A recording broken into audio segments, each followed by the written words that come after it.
नमस्कार दोस्तों, target zone by CKP में आपका एक बार फिर से स्वागत है। आज हम लोग पढ़ने वाले हैं रिवोल्ट ऑफ 1857 1857 की क्रांति। दोस्तों 1857 की क्रांति जब भारत में हुई थी उस समय भारत के गवर्नर जनरल थे लॉर्ड कैनिंग और वहीं ब्रिटेन के पीएम थे पामस्टर्न। तो 1857 की क्रांति हुई क्यों, इसके बारे में हम लोग जानेंगे, लेकिन उससे पहले आप वीडियो के लास्ट तक ज़रूर बने रहिएगा जिससे कि आपका 1857 से रिलेटेड कोई भी प्रश्न ना छूटे। और वीडियो के लास्ट में 20 ऑब्जेक्टिव क्वेश्चन भी रखे हैं जो प्रीवियस ईयर पेपर में आए हुए हैं। तो इसके कारण क्या थे, पहले इसको जानते हैं हम लोग। सबसे पहले देखते हैं सहायक संधि प्रणाली। भारत में सहायक संधि शुरुआत करने वाले अंग्रेज़ गवर्नर थे लॉर्ड वेलेस्ली। उन्होंने भारतीय राज्यों को अंग्रेज़ी राजनीतिक परिधि में लाने के लिए सहायक संधि प्रणाली शुरुआत की थी। मतलब वो भारतीय राज्यों को बढ़ा करके अंग्रेज़ों के अंतर्गत लाना चाहते थे जिससे उनका जो एरिया था वो ज़्यादा फैला। उसके बाद दूसरा देखते हैं हम लोग गोद प्रथा की प्रणाली। गोद प्रथा की प्रणाली की शुरुआत हुआ था लॉर्ड डलहौजी के शासनकाल में। कुछ देसी राज्य थे जहाँ पे राजा का कोई संतान नहीं होता था, तो वो क्या करते थे कि किसी दूसरे बच्चे को गोद ले लेते थे और उन्हें अपना उत्तराधिकारी नियुक्त करते थे, परंतु लॉर्ड डलहौजी ने उन्हें भी बंद कर दिया। उसमें से कुछ राज्य हैं जैसे झांसी, उदयपुर, संबलपुर, नागपुर, ये सारे गोद प्रथा के शिकार हो चुके थे। तीसरा देखते हैं अवध के साथ विश्वासघात। 1856 में क्या हुआ था कि कंपनी अवध राज्य का अधिग्रहण कर लिया था और अवध के साथ झूठी मित्रता करके उनसे पूरी सहायता ली, लेकिन वो खुद सहायता नहीं किए। फिर अगला टॉपिक देखते हैं हम लोग बहादुर शाह जफ़र का अपमान। उस समय मुग़ल सम्राट बहादुर शाह जफ़र थे, तो जिनको हम लोग बहादुर शाह द्वितीय भी बोलते हैं। तो अंग्रेज़ों ने उनका बहुत ही अपमान किया। इवन उनको दिल्ली के लाल किला खाली करने के लिए भी बोला गया उनसे। फिर उनका उत्तराधिकारी जो उनके बड़े बेटे थे उनके जगह पे उनके छोटे बेटे को, जिनका नाम कोयास था, उन्हें उनका उत्तराधिकारी नियुक्त किया अंग्रेज़ों ने। तो ये भी एक कारण था जिसके अंतर्गत 1857 की क्रांति होने का एक कदम बढ़ा। फिर अगला देखते हैं हम लोग सामाजिक कारण। दोस्तों इसमें से बहुत इम्पोर्टेंट कारण है, जैसे एक है काले गोरे का भेद। अंग्रेज़ क्या करते थे कि जो अंग्रेज़ लोग रहते थे उन्हें ज़्यादा वो वैल्यू देते थे और जो भारतीय थे उन्हें कम वैल्यू देते थे। उन्हें ऑलवेज़ तुच्छ के नज़रियों से देखते थे, चाहे वो सेना डिपार्टमेंट हो या किसी भी तरीके से। फिर भारतीयों को ऑलवेज़ गुलाम समझते थे, वो मतलब उनको कुछ समझते ही नहीं थे, इस तरीके का था। फिर उन भारतीयों के रहन सहन का मजाक उड़ाते थे। तो ये सब रीज़न के कारण भारतीय अंग्रेज़ों से नफ़रत करने लगे थे और ऑलवेज़ एक मौके की तलाश में रहते थे जिससे कि अंग्रेज़ों के विरुद्ध लड़ा जा सके, और ये मौका 1857 में। अगला है धार्मिक कारण। तो धार्मिक कारण में सबसे जो इम्पोर्टेंट है वो है ईसाई धर्म का अनुशासन। दोस्तों अंग्रेज़ के राज्य में भारतीयों को ईसाई धर्म का अनुपालन का भी शिकार होना पड़ा था। मतलब कि अंग्रेज़ों के पास जो भारतीय काम करते थे उनमें से अगर कोई ईसाई धर्म को अपनाते थे तो उनको पदोन्नति कर दिया जाता था, उनका प्रमोशन हो जाता था और उन्हें सैलरी भी अच्छी मिलती थी। प्लस वो अगर कम पढ़े लिखे रहते थे फिर भी ज़्यादा पढ़े लिखे भारतीयों से ऊपर उनका पोस्ट रहता था। फिर उसके बाद श्रमिकों को समुंदर के पार ले जाना। दोस्तों ये बहुत इम्पोर्टेंट टॉपिक है, श्रमिकों को समुंदर के पार ले जाना। इसके अंतर्गत क्या होता था कि पुराने ज़माने में भारतीयों को समुंदर लांघना एक पाप के नज़रिए से देखा जाता था, पर जनरल सर्विस एनलिस्टमेंट एक्ट यानी कि GSI एक्ट, ये 1856 में पास हुआ था। इस एक्ट के तहत अगर अंग्रेज़ों के साथ कहीं लड़ाई होती है तो भारतीय सैनिकों को समुंदर के पार भी जाना पड़ेगा लड़ाई करने के लिए, जिसे भारतीय पाप समझते थे। समुंदर लांघना ही उस समय पाप समझते थे। और एक कारण था आर्थिक कारण। इसके अंतर्गत क्या होता था कि भारतीय उद्योग धंधे नष्ट होने लगे थे। मतलब अंग्रेज़ इंग्लैंड में बने हुए कपड़ों को लाकर भारत के बाज़ारों में बेचते थे, जिसके कारण भारत का कुटीर उद्योग जो था वो धीरे धीरे नष्ट हो रहा था, जिससे कुटीर उद्योग के श्रमिक भी अंग्रेज़ों से नफरत करने लगे थे। उसके बाद हम लोग देखते हैं तात्कालीन कारण, जो सबसे मेन और इम्पॉर्टेंट है, उस चर्बी वाले कारतूस।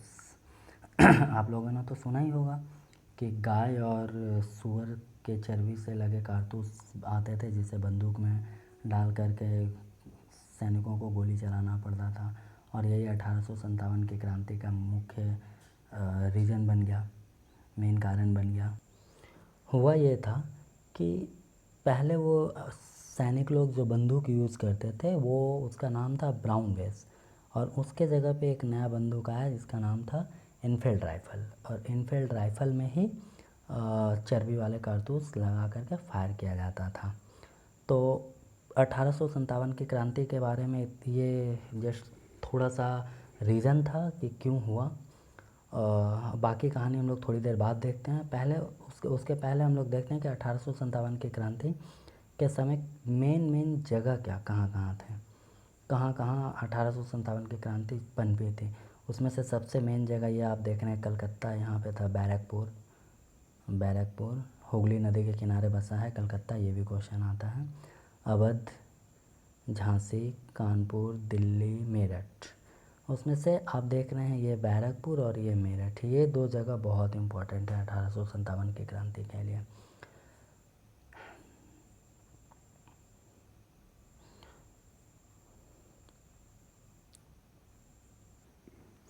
उनतीस मार्च 1857 का दिन था। 29 मार्च 1857 का दिन था। मंगल पांडे बैरकपुर में चर्बी वाले कारतूस के विरोध में आवाज़ उठाया 29 मार्च को। ठीक है, तो आवाज़ उठाया। अब मंगल पांडे कौन थे, इनके बारे में थोड़ा सा जान लेते हैं। मंगल पांडे ये यूपी बलिया ज़िले के एक आम इंसान ही थे। वो जस्ट ब्राह्मण परिवार से थे और इनकी भर्ती अंग्रेज़ों सैनिक की टुकड़ी में हुई थी। तो वो जब बैरकपुर आया तो बैरकपुर में इनको 34वीं नेटिव इन्फेंट्री की में सैनिक नियुक्त किया गया। 34वीं नेटिव इन्फेंट्री, उसी में वो एक सैनिक की ज़िंदगी जी रहे थे, लेकिन थे तो वो ब्राह्मण। जब उन्हें कारतूस की चर्बी का बात पता चला तो वो उसके विरुद्ध आवाज़ उठाए। अब आवाज़ उठाए तो इवन आवाज़ उठाए ही नहीं, मतलब बहुत उत्पात भी मचाया। फिर उत्पात मचाना छोड़ एक अंग्रेज़ सैनिक को गोली भी मार दिए, जिसके कारण उन्हें अरेस्ट कर लिया गया और 8 अप्रैल 1857 को उन्हें फांसी दे दी गई। 8 अप्रैल 1857 को इन्हें फांसी दे दी गई।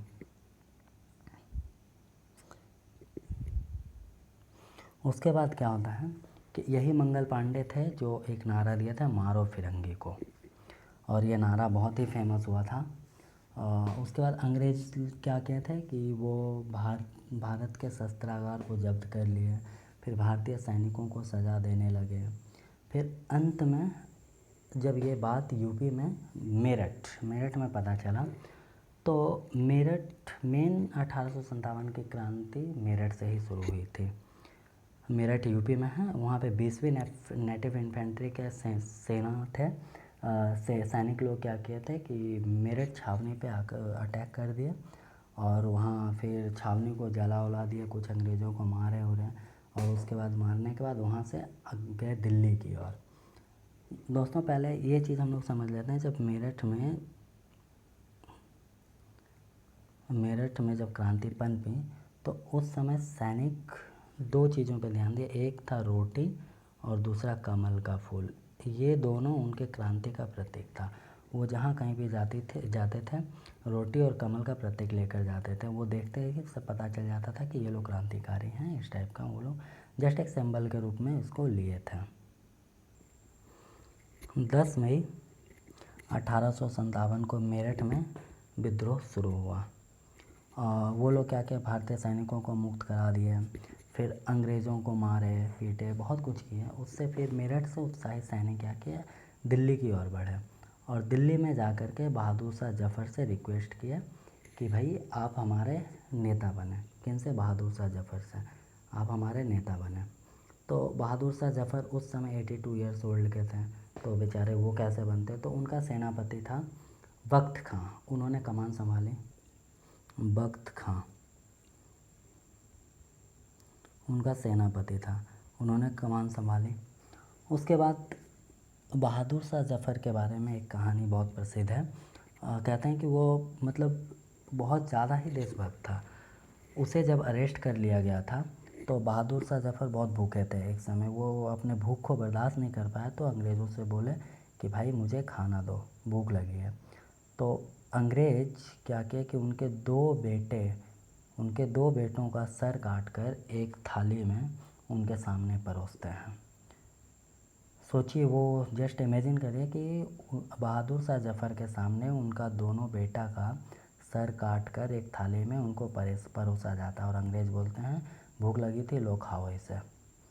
उस समय बहादुर शाह जफ़र की बहादुरी देखने को मिलता है।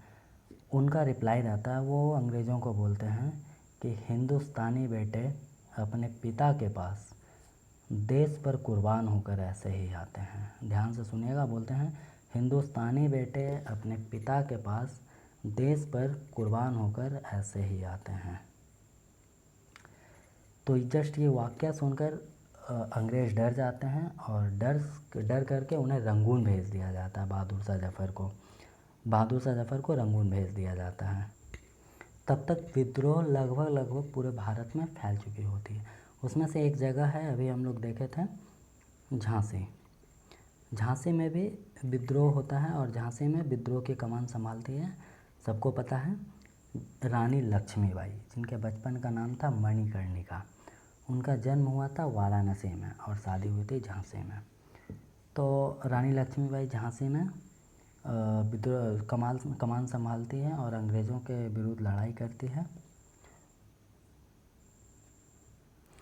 और वहीं झांसी में लड़ाई करते करते कानपुर में आती है और तात्या टोपे के साथ मिल कर के ग्वालियर पर अधिकार कर लेती है।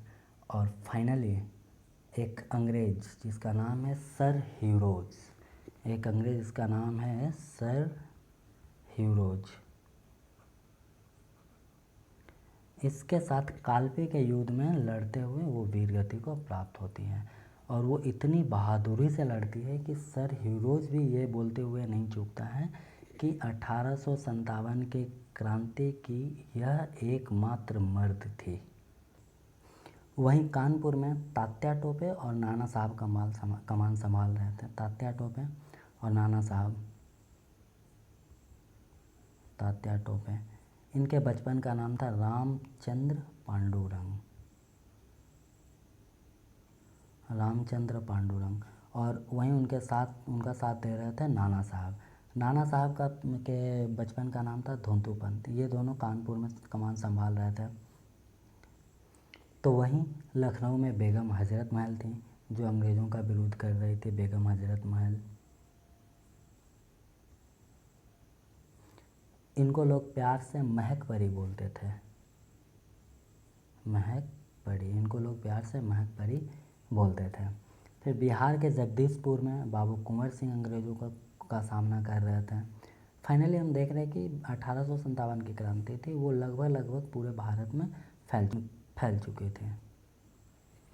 फैज़ाबाद से मौलवी अहमदुल्ला थे, जो अंग्रेज़ों को इतना ज़्यादा परेशान कर दिए कि अंग्रेज़ तो उनको पकड़ने के लिए 50,000 रुपये का इनाम भी रखा था कि भाई जो उसको पकड़ करके मेरे पास लाएगा उन्हें 50,000 रुपये का इनाम भी देंगे।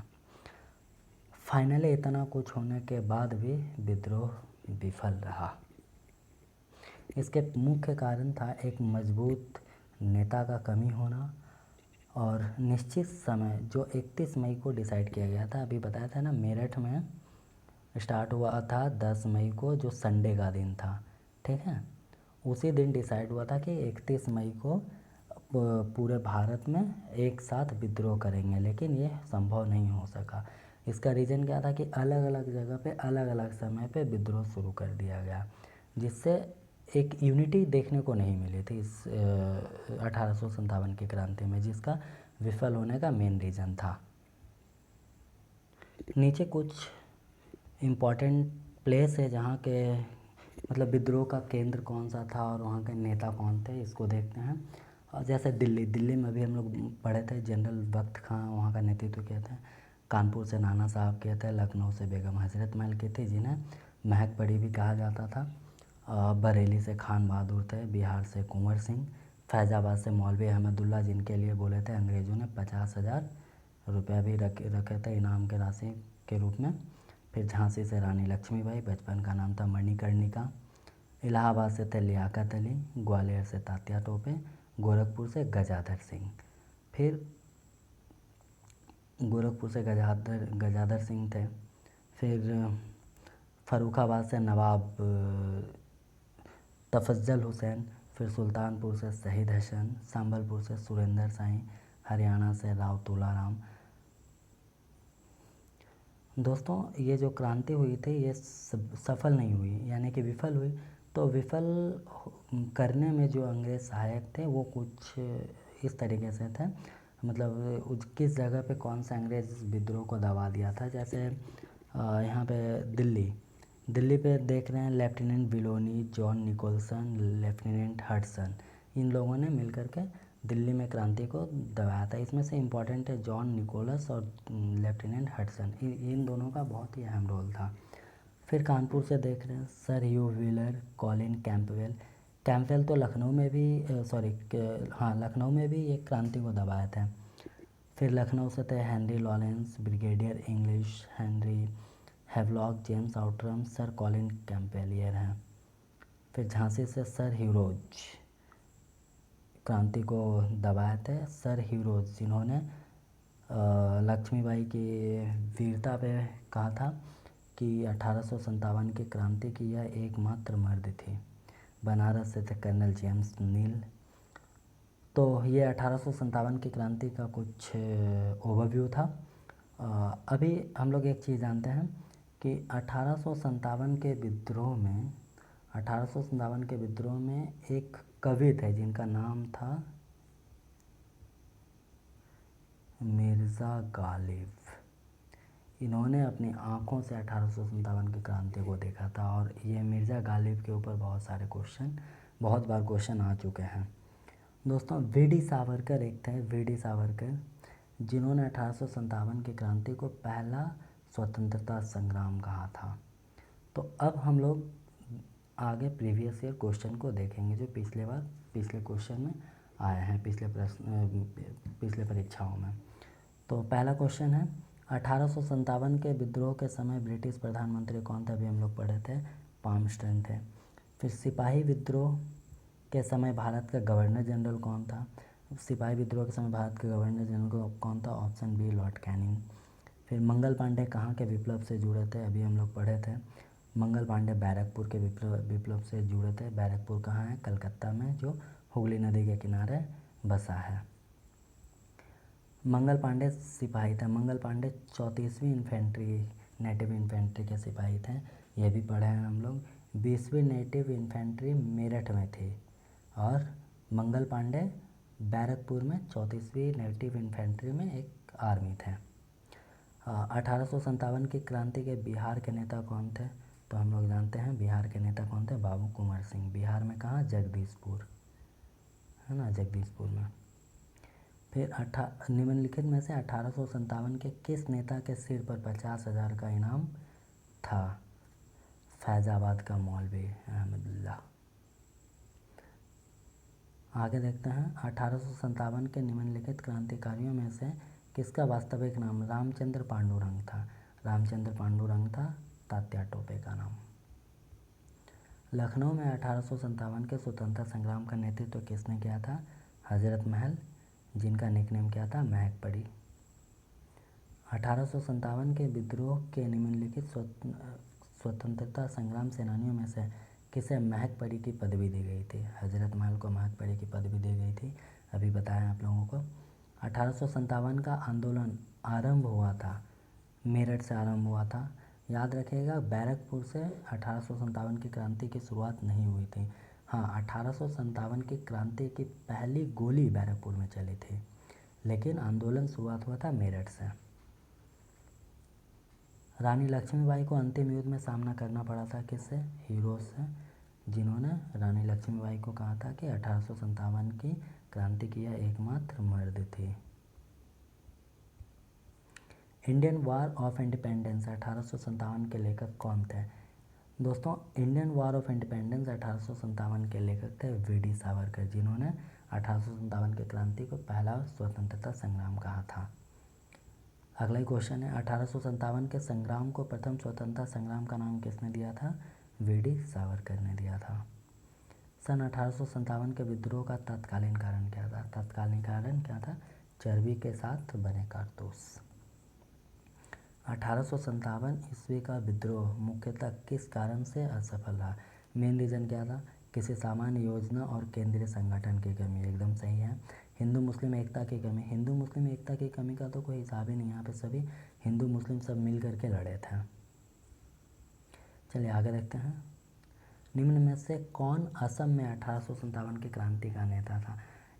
इसका आंसर होगा दीवान मनीराम दत्त। ये बहुत इंपॉर्टेंट क्वेश्चन है। ये असम में बहुत बड़ा रोल अदा किए थे मनीराम दत्त। आगे देखते हैं, 1857 के विद्रोह को किस उर्दू कवि ने देखा था? तो अभी हम बताया था लास्ट में, उस्ताद मिर्ज़ा गालिब ने देखा था। चलिए, थैंक्स फॉर वॉचिंग।